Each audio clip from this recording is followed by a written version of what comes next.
Assalamualaikum warahmatullahi wabarakatuh. Perkenalkan, nama saya Sarah Mustika Dewi dari kelas 11 TKJF.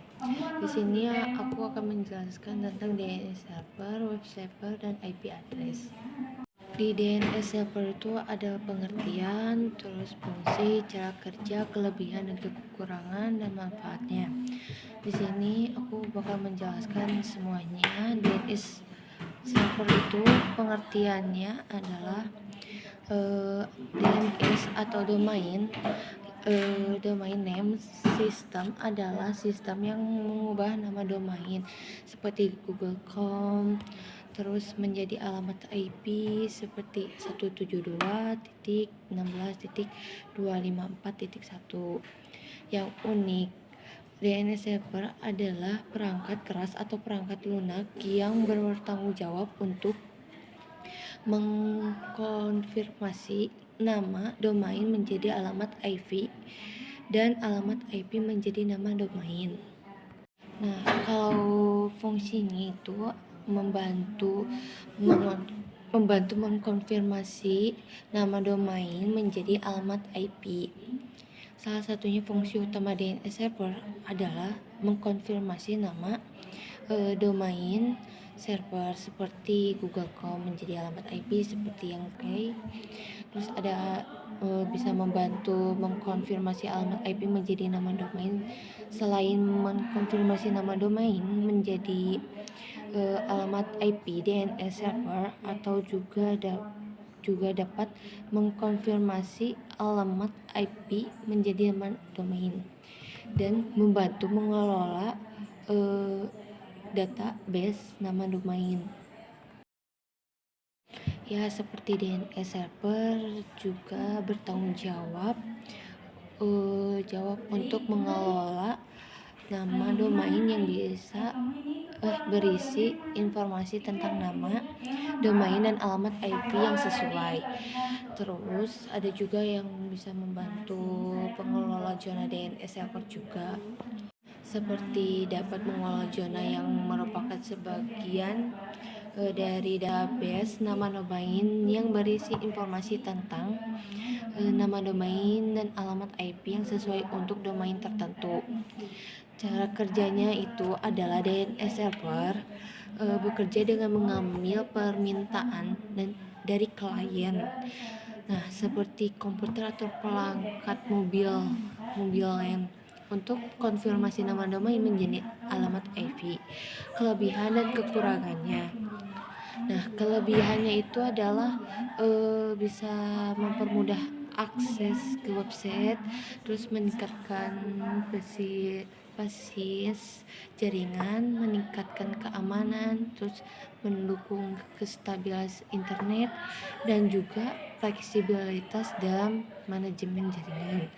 Nah, kalau kekurangannya itu rentan terhadap serangan, terus ketergantungan pada server DNS, terus waktu resolve-nya DNS bisa bervariasi, lalu dan juga kemungkinan pemblokiran situs dan juga konfirmasi yang rumit untuk menggunakan kelanjutannya. Lalu aku akan menjelaskan lagi yang kedua, yaitu web server, sama ada kelebihan, fungsi, jenis, cara dan kerjanya. Nah, di sini pengertian web server itu adalah perangkat lunak yang memberi layanan berupa data. Web server bertugas untuk menerima permintaan HTTPS atau HTTP dari pengguna internet. Setelah itu, web server akan menyediakan result atas permintaan tersebut dalam bentuk halaman web. Dan fungsi web server itu seperti melayani HTTP atau HTTPS dari klien, terus menyimpan dan menyajikan halaman web, terus ada juga menjalankan script server side, terus ada juga pengelolaan akses dan keamanan data, penyimpanan log, aktivitas. Dan di sini jenisnya itu ada apa ya? Ada Apache, LLS, terus Lake HTTPD sama NICET. Nah, cara kerja web server itu ada web server bekerja dalam beberapa tahapan. Pertama, penggunaan akan memasukkan permintaan memulai web browser, terus misalnya dengan mengunjungkan sebuah website, mencari konten atau mengirim sebuah email. Kemudian browser akan meminta data yang dibutuhkan melalui HTTP atau HTTPS.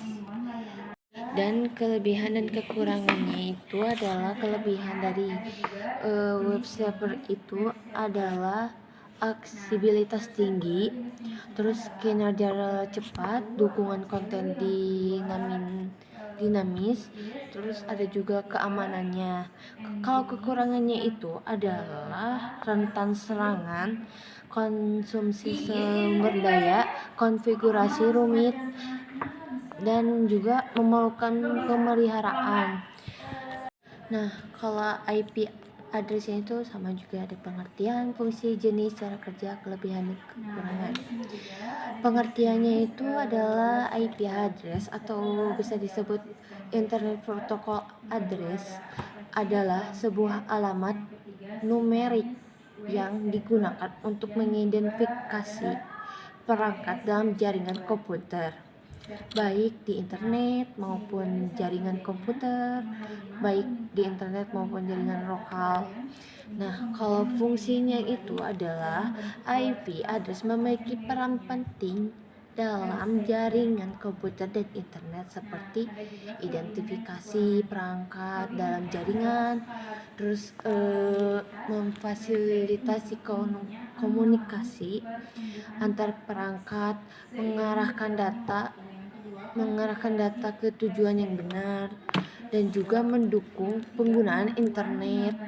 Nah, kalau jenisnya itu, IP address dapat dikategorikan berdasarkan berbagai aspek seperti versi, kegunaan, dan sifatnya. Ya, seperti berdasarkan versi, seperti IPv4, Internet Protocol atau version 4. Terus ada juga IPv6, Internet Protocol versi 6. Nah, berdasarkan kegunaannya itu adalah IP publik dan IP privat. Terus ada juga berdasarkan sifatnya seperti IP statis dan IP dinamis. Dan ada juga berdasarkan fungsi dalam jaringan seperti multi-chance IP, terus broadcast IP.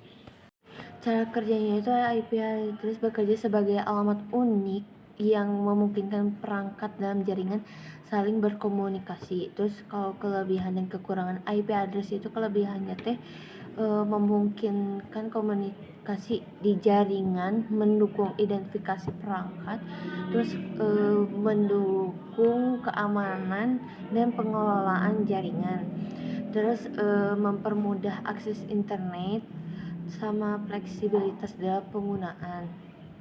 Kalau kekurangannya itu adalah keterbatasan IPv4,